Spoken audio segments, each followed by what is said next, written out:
Students, आज का topic है हमारा effect of temperature on concentration of solutions. तो सबसे पहले हम लोग ये डिस्कस कर लेते हैं कि आज के लेक्चर में हमें सीखना क्या क्या है। तो मैं आपको बता देती हूँ कि आज के लेक्चर में हम लोग ये चेक करेंगे कि जो हमारे पास कॉन्सेंट्रेशन को एक्सप्रेस करने की डिफरेंट यूनिट्स होती है, उनमें से कौन सी ऐसी यूनिट्स है जो कि टेम्परेचर पर डिपेंड करती है और कौन सी ऐसी यूनिट है जो कि टेम्परेचर पर डिपेंड नहीं करती है। पहले तो ये कंफर्म कर लेंगे कि कौन सा टेम्परेचर पर डिपेंड करता है और कौन सा टेम्परेचर पर डिपेंड नहीं करता है। फिर उसके बाद हम लोग रीजन जानेंगे कि जो कॉन्सेंट्रेशन को एक्सप्रेस करने की जो यूनिट टेम्परेचर पर डिपेंड करती है वो क्यों करती है और जो डिपेंड नहीं करती है टेम्परेचर पर वो क्यों नहीं करती है। ठीक है, तो हमारा टारगेट क्लियर हो गया कि हमें सीखना क्या है। तो अब हम लोग स्टार्ट करते हैं हमारे लेक्चर को। तो मैं आपको बता देती हूँ कि हमारा जो कॉन्सेंट्रेशन को कैलकुलेट करने का मास परसेंटेज है, मोल फ्रैक्शन है और मोलालिटी है, ये सब कॉन्सेंट्रेशन को एक्सप्रेस करने की ऐसी यूनिट है जो कि टेम्परेचर से इंडिपेंडेंट होती है, यानी कि ये टेम्परेचर पर डिपेंड नहीं करती है। आप किसी सॉल्यूशन का मास परसेंट वाला फॉर्मूला या मोल फ्रैक्शन वाला फॉर्मूला या मोलालिटी वाला फॉर्मूला यूज करके कॉन्सेंट्रेशन निकालिए, चाहे आप 25 डिग्री सेल्सियस पे निकालिए, चाहे आप 30 डिग्री सेल्सियस पे निकालिए, चाहे आप 40 डिग्री सेल्सियस पे निकालिए, डिफरेंट टेम्परेचर पर आप कॉन्सेंट्रेशन कैलकुलेट करिए इन सारे फॉर्मूलाज को यूज करके, तो आप देखेंगे कि आपका आंसर हर बार सेम ही आएगा। यानी कि ये सब कॉन्सेंट्रेशन को एक्सप्रेस करने के ऐसे यूनिट्स हैं जो कि टेम्परेचर पर डिपेंड नहीं करते हैं। जबकि मोलारिटी जो है आपका, ये आपका कॉन्सेंट्रेशन को एक्सप्रेस करने की ऐसी यूनिट है जो कि टेम्परेचर पर डिपेंड करती है। मान लीजिए आप किसी सॉल्यूशन का मान लीजिए आप 25 डिग्री सेल्सियस पर मोलारिटी कैलकुलेट करेंगे, तो जो आंसर आपका 25 डिग्री सेल्सियस पर आएगा, जब आप उसी सॉल्यूशन का 40 डिग्री सेल्सियस पर मोलारिटी कैलकुलेट करेंगे तो आप देखेंगे कि आपका आंसर अलग आ रहा है। यानी कि जो मोलारिटी होती है वो टेम्परेचर पर डिपेंड करती है। अलग अलग टेम्परेचर पर किसी सॉल्यूशन की मोलारिटी जो होती है वो अलग अलग आती है। तो मोलारिटी जो होती है वो टेम्परेचर के साथ चेंज होती है।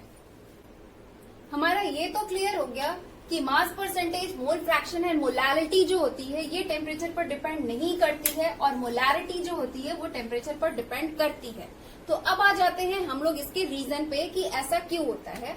देखिए, इसका रीजन समझने का तरीका बहुत ही सिंपल है। तरीका ये है कि आप लोग क्या करिए कि इन सबके फॉर्मूले को लिखिए, है ना, इनके फॉर्मूले को लिखिए और ये चेक करिए कि किसके फॉर्मूले में वॉल्यूम का यूज हुआ है, यानी कि इसमें से कौन सा ऐसा एक्सप्रेशन है जो कि वॉल्यूम बेस्ड है, जहां पर वॉल्यूम का यूज हुआ है। जिसके फॉर्मूले में वॉल्यूम का यूज हुआ है वो आपका टेम्परेचर के साथ चेंज होगा, और जिसके फॉर्मूले में वॉल्यूम यूज नहीं हुआ है, यानी कि जो यूनिट वॉल्यूम बेस्ड नहीं है, जो कि वॉल्यूम पर डिपेंड नहीं करती है, वो आपका टेम्परेचर के साथ चेंज नहीं होगा। ऐसा इसलिए होता है क्योंकि जो वॉल्यूम होता है वो टेम्परेचर के साथ चेंज होता है। आप इस तरह से समझ लीजिए कि आप अगर देखिए, मान लीजिए 25 डिग्री सेल्सियस पर आप 1 लीटर वाटर लेते हैं।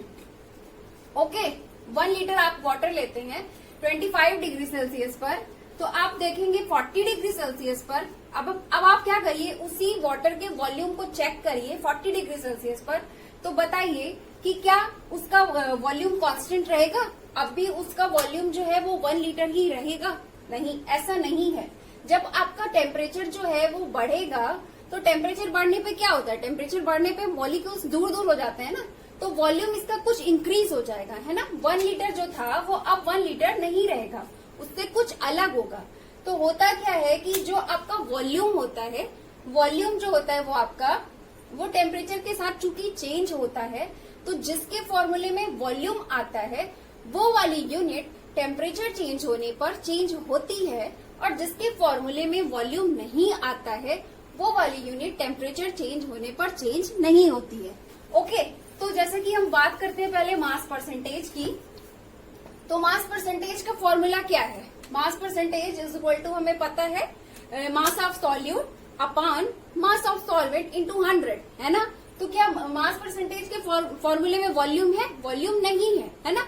इसके फॉर्मूले में वॉल्यूम नहीं है, यानी कि मास परसेंटेज जो है वो कॉन्सेंट्रेशन को कैलकुलेट करने की ऐसी यूनिट है जो कि वॉल्यूम पर डिपेंड नहीं करती है।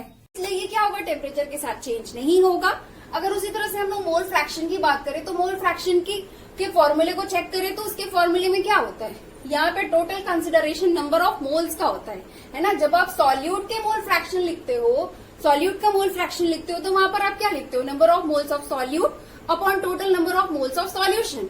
तो क्या यहाँ पर वॉल्यूम का कंसिडरेशन है, क्या इसका फॉर्मूला वॉल्यूम बेस्ड है, नहीं है।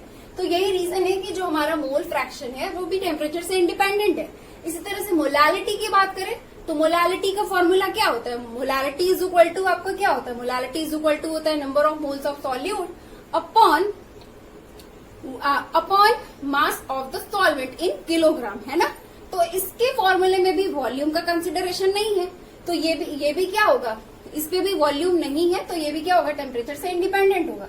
मोलैरिटी का फॉर्मूला क्या होता है, मोलैरिटी का फॉर्मूला अगर आप चेक करेंगे तो आपको पता है कि मोलैरिटी इज इक्वल टू क्या होती है, number of moles of solute upon volume of the solution in litre.